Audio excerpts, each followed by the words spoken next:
Da trincheira da informação, este é o Entre Linhas Vermelhas. Um espaço para quem entende que política é disputa e que se informar é parte da luta. Eu sou a Agatha Cardoso e te convido para a análise desta semana. Hoje vamos falar sobre uma guerra que não acontece nos campos de batalha tradicionais, mas nas câmaras legislativas, nas escolas, nas famílias e até mesmo nas páginas dos livros que lemos. A guerra da extrema-direita contra os direitos LGBT não é um fenômeno isolado ou acidental. É uma estratégia política coordenada que usa o ódio como combustível para manter estruturas de poder. E precisamos ler além das entrelinhas para entender o que realmente está em jogo aqui. Porque quando vemos um projeto de lei tentando proibir que professores mencionem a existência de famílias homoparentais, quando ouvimos um político falando sobre ideologia de gênero nas escolas, ou quando presenciamos a censura sistemática de livros com personagens LGBTQIAPN+, não estamos diante de preocupações genuínas com educação ou moralidade. Estamos diante de uma operação de engenharia social fascista. Vamos começar pelo básico. Por que nós? Por que a extrema-direita escolheu especificamente a população LGBTQIAPN+, como alvo preferencial de seus ataques? A resposta não está na Bíblia, não está na biologia e certamente não está na preocupação com as crianças. A resposta está na necessidade do capital de encontrar bodes expiatórios para suas próprias contradições. O capitalismo está em crise. Não é uma crise conjuntural, é uma crise estrutural. O desemprego cresce, a desigualdade se aprofunda, os serviços públicos desmoronam, o meio ambiente é destruído. E as pessoas estão percebendo que este sistema não funciona para elas. Mas explicar essas contradições exige uma análise complexa das relações de produção, da concentração de capital, da financeirização da economia. É muito mais simples dizer que a culpa é nossa. Que os problemas econômicos existem porque a família tradicional está sendo destruída. Que a violência urbana existe porque perdemos os valores cristãos. Que o desemprego existe porque há muita corrupção moral na sociedade. Mas por que especificamente atacar nossa sexualidade e nossa identidade de gênero? Porque a família nuclear heteronormativa não é apenas uma forma de organização social entre outras possíveis. Ela é uma peça fundamental na engrenagem capitalista. A família nuclear burguesa tem funções econômicas específicas. Ela reproduz a força de trabalho, socializa as crianças de acordo com as necessidades do capital, concentra o trabalho doméstico não remunerado nas mulheres e garante a transferência hereditária da propriedade privada. Quando questionamos essa estrutura, seja através de famílias homoparentais, seja através de pessoas trans que desafiam os papéis de gênero tradicionais, seja através de relacionamentos não monogâmicos, estamos questionando pilares do sistema econômico. Uma mulher trans, por exemplo, não está apenas mudando de gênero. Ela está demonstrando na prática que os gêneros são construções sociais, não determinações biológicas. E se os gêneros são construções sociais, então os papéis sociais atribuídos a cada gênero também são. Então por que as mulheres devem ganhar menos? Por que elas devem ser responsáveis pelo trabalho doméstico? Por que elas devem ser submissas? Um casal gay criando filhos não está apenas constituindo uma família diferente. Está provando que a parentalidade independe da complementariedade sexual. Que o amor e o cuidado não precisam seguir scripts heteronormativos, que existem outras formas de organizar a vida social.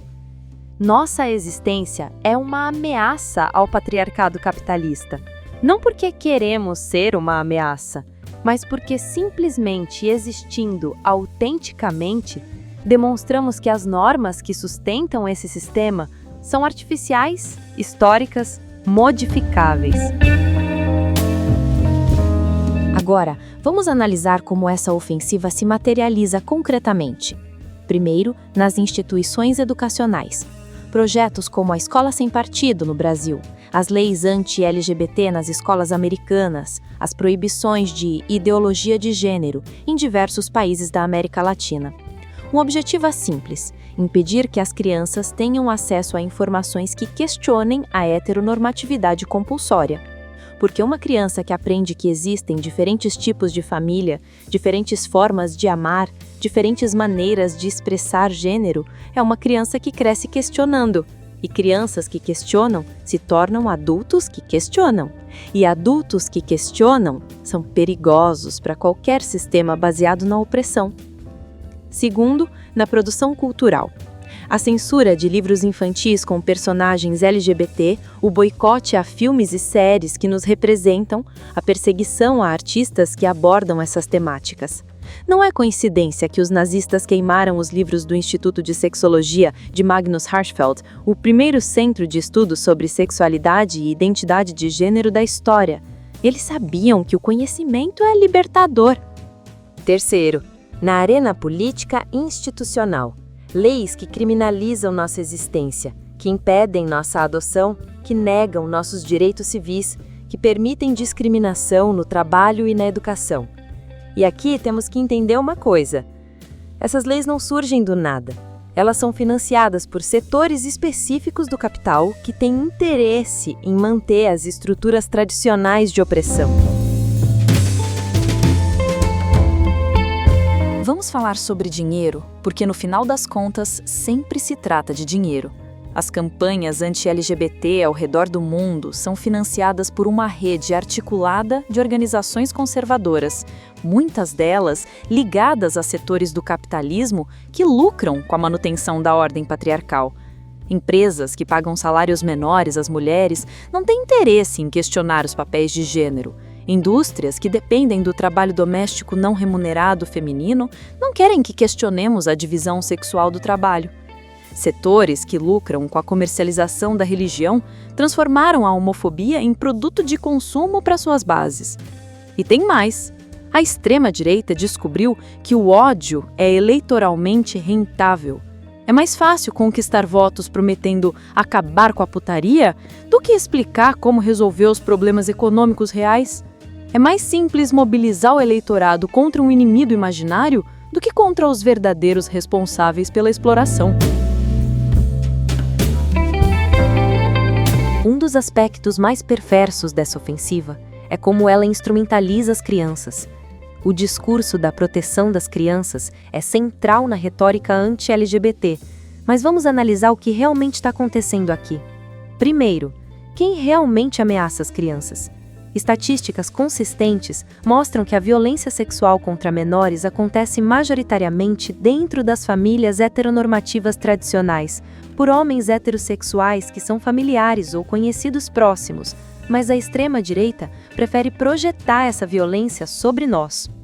Segundo, que tipo de proteção é essa que impede crianças LGBT de terem modelos, de se entenderem, de receberem apoio? Uma criança trans que não tem acesso a informações sobre sua condição não está sendo protegida, está sendo empurrada para o isolamento, para a depressão, muitas vezes para o suicídio. Terceiro, por que é tão perigoso que uma criança saiba que existem famílias com 2 papais ou 2 mamães? Por que é prejudicial que ela aprenda que algumas pessoas nascem em corpos que não correspondem à sua identidade de gênero? A única explicação lógica é que esse conhecimento questiona a naturalidade da heteronormatividade. Não se trata de sexualizar as crianças, se trata de permitir que elas cresçam sabendo que existem diferentes formas de ser humano, diferentes formas de amar, diferentes formas de existir. Isso não é doutrinação, é educação. E aqui chegamos à literatura, que sempre foi um campo de batalha privilegiado nessa guerra cultural. Por quê? Porque os livros fazem algo que aterroriza os fascistas. Eles expandem a imaginação, eles mostram mundos possíveis, eles humanizam o que foi desumanizado. Quando uma criança lê um livro infantil onde 2 príncipes se casam, ela não está sendo doutrinada. Ela está aprendendo que o amor pode ter muitas formas. Quando um adolescente lê um romance com um protagonista trans, ele não está sendo corrompido. Ele está expandindo sua compreensão sobre a diversidade humana. A censura de livros LGBT é particularmente reveladora porque mostra o que realmente está em jogo: o controle da narrativa. Os fascistas sabem que quem controla as histórias que contamos, controla como pensamos sobre o mundo.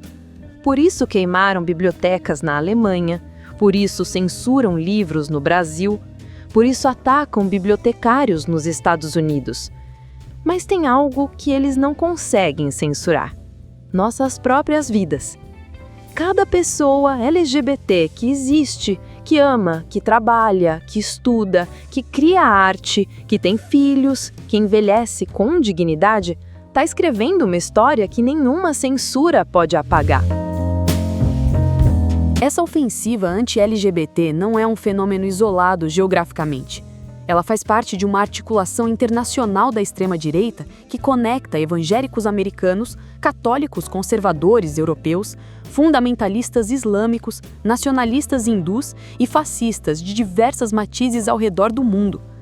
Na Rússia, as leis de propaganda gay servem ao projeto nacionalista de Putin. Na Polônia, as zonas livres de LGBT fazem parte da estratégia do Partido Conservador no poder. Nos Estados Unidos, as leis anti-trans estão diretamente conectadas à agenda supremacista branca. No Brasil, a ofensiva anti-gênero articula-se com o projeto de poder da extrema-direita evangélica. Mas, historicamente, isso não é novidade. O fascismo alemão perseguiu pessoas LGBT como parte do seu projeto de pureza racial e ordem moral. O franquismo espanhol criminalizou a homossexualidade como parte de sua ideologia nacional católica. As ditaduras latino-americanas torturaram e mataram pessoas LGBT como parte do terrorismo de Estado. O que isso nos ensina? Que nossa luta nunca foi apenas sobre direitos civis. Nossa luta sempre foi antifascista, sempre foi anticapitalista, sempre foi parte da luta mais ampla pela transformação social. Mas aqui está uma contradição fundamental que a extrema-direita não consegue resolver. Quanto mais nos atacam, mais visíveis nos tornamos. Cada projeto de lei anti-LGBT gera mais debate sobre nossa existência. Cada discurso de ódio encontra uma resposta organizada de solidariedade. Cada tentativa de nos empurrar para o armário é confrontada com nossa insistência em ocupar todos os espaços. Por quê? Porque nossa geração e as gerações que vêm depois de nós cresceram diferentes. Crescemos sabendo que somos possíveis. Crescemos com internet, com representação na cultura pop, com marcos legais conquistados pelas gerações anteriores. Não vamos aceitar retroceder. E tem mais. O próprio capitalismo cria contradições para a ofensiva anti-gay. O Pink Money movimenta bilhões de dólares globalmente. Empresas perceberam que a diversidade é lucrativa. Países perceberam que a inclusão LGBT atrai turismo e investimentos. Essa não é uma mudança estrutural? Ainda estamos dentro do sistema capitalista, mas cria fissuras que podemos explorar. Mas não podemos romantizar nossa situação. Existe uma diferença brutal entre ser LGBT rico e ser LGBT pobre, entre ser LGBT branco e ser LGBT negro, entre ser LGBT no centro urbano e ser LGBT na periferia. A população LGBT pobre, negra, periférica, é quem mais sofre com a violência física, com o desemprego, com a falta de acesso aos serviços públicos. Enquanto a classe média LGBT conquista alguns direitos e representação, a população LGBT trabalhadora continua sendo massacrada. Isso nos ensina que nossa luta precisa ser uma luta de classes. Não adianta conquistar o casamento igualitário se pessoas trans continuam sendo excluídas do mercado de trabalho. Não adianta ter representação na mídia se jovens LGBT continuam sendo expulsos de casa e vivendo nas ruas. Nossa libertação está diretamente conectada à libertação da classe trabalhadora como um todo. porque é impossível ser livre em uma sociedade baseada na exploração.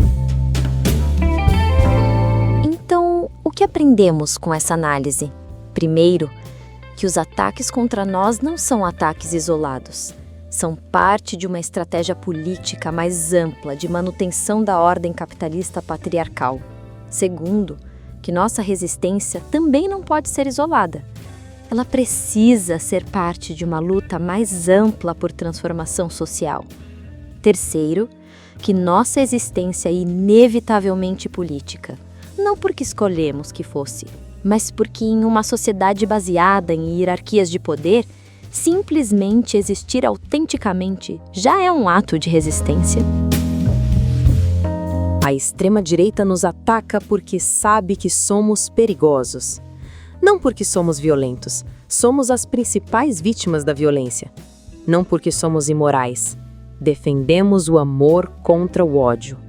Somos perigosos porque nossa existência prova que o mundo pode ser diferente. Cada pessoa trans que se afirma está provando que a identidade é uma construção. Cada casal gay que adota está provando que a família pode ter muitas formas. Cada pessoa não binária que existe está provando que as categorias rígidas são prisões. Eles querem nos empurrar de volta para as sombras, para o silêncio, para a invisibilidade. Querem que voltemos a ser o segredo sujo das famílias respeitáveis, o desvio que se esconde, a anomalia que se envergonha. Mas nós já aprendemos uma coisa que não vão conseguir nos fazer esquecer. Nossa existência é legítima, nosso amor é revolucionário, nossa luta é justa e nossa vitória é inevitável. Porque estamos do lado certo da história.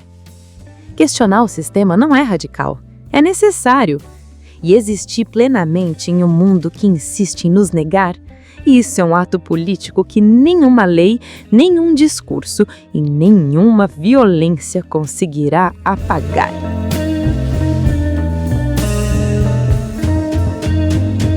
Obrigada pela sua companhia em mais este episódio. Continue lendo o mundo, continue questionando o poder e siga sempre entre as linhas vermelhas. A gente se ouve na próxima sexta, aqui no canal Café com Livro.